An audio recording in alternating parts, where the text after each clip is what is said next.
US President Donald Trump said his meeting with Chinese President Xi Jinping was a great success and announced he will travel to China in April for further discussions. He has called the meet amazing and added that a lot of decisions were made.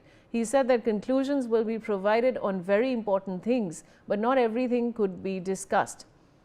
And I have Shruti Dasgupta joining me, who's a foreign affairs expert. Now, Shruti, Trump is claiming that the meeting was a success, but do you actually think it was a success? Greetings to you and your viewers and my fellow panelists. What I understand is that it was successful for Trump because he was able to hawk away a lot of his soybean and calm down a large amount of protests that he's facing inside. And because of that, and he's got China to state that it will crack down on the fentanyl precursor chemicals, and that is a reason that he can project as a giant victory against his war on drugs that he has claimed to be fighting right from the Caribbean Sea to the Pacific and now across the ocean to China as well. So for him, he's got a lot of big numbers floating that I was able to sell this much off. I was able to get them to say something on rare earth. But he's not been able to talk about Taiwan issue, which is an international deal. He's not been able to speak about how China is assisting Iran, still continuing to buy Iranian oil despite the sanctions, and finding a very in-between way of making sure that the payments come to Iran through it. And they've completely skirted the issue of China buying Russian crude oil and other things. They've not been able to pressurize China into buying a lot of military equipment and such.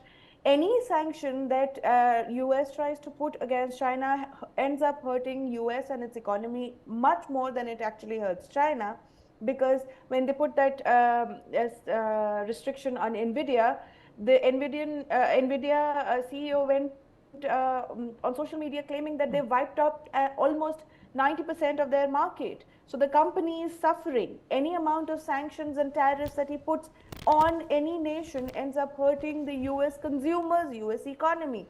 The debt is spiraling up and the economy is spiraling down. He's facing a lot of internal pressures. So he's basically find a few pressure release walls by stating that I was able to get them to commit on this, and we've spoken on this, and we've had a good interaction. He got FaceTime with Xi Jinping, and that kind of shows that he's still a world leader, and USA still has to be given face on the world platform. So it looks good optically, but in terms of numbers and actual policies, I don't see much coming through. Well, Shruti, now I want to ask you, of course, President Trump has said that China will begin buying soybeans from them. But what is that one agenda do you think that China will put forth from their end? Well, China has already reduced its 10% tariff. It makes it, if they do produce goods very cheaply, they will also be able to arm twist. They're already doing so much behind their backs. It doesn't matter to them what US puts across to them in terms of sanctions. They can't stop them from buying from Russia. They can't stop them from buying from Iran. They cannot, they are unable to control any of the narratives of the RIC, that Trioca. And so they are in a more of a successful place than USA.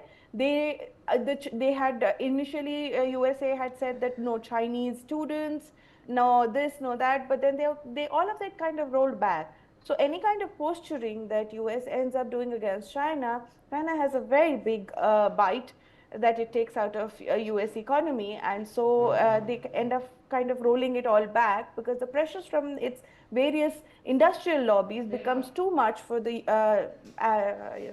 Trump 2.0 regime to handle.